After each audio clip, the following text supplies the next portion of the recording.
ის ნამდვილი ლამაზია სხვა. კაი, სათამაშო. ხო, სათამაშოა რა. და ამასთან ერთად, ნუ ის მოდელი არა გვაქვს ჩვენ, იყო კიდე ერთი BMW, რომელიც ითვლებოდა ლუქს ავტომობილად.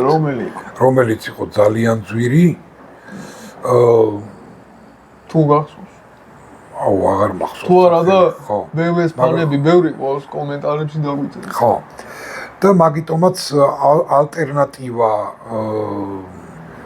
მაგ პერიოდისთვის მოიგონეს ესეთი რაღაცა, რომ ბოქსტერი უნდა გაეკეთებინათ, ანუ კაბრიოლეტი. კი. და როგორც ყოველთვის იტალიელების ხელი ურევია ამის დიზაინში. ეს ამოჩით. ხო, და გამოვიდა ესეთი სილამაზე.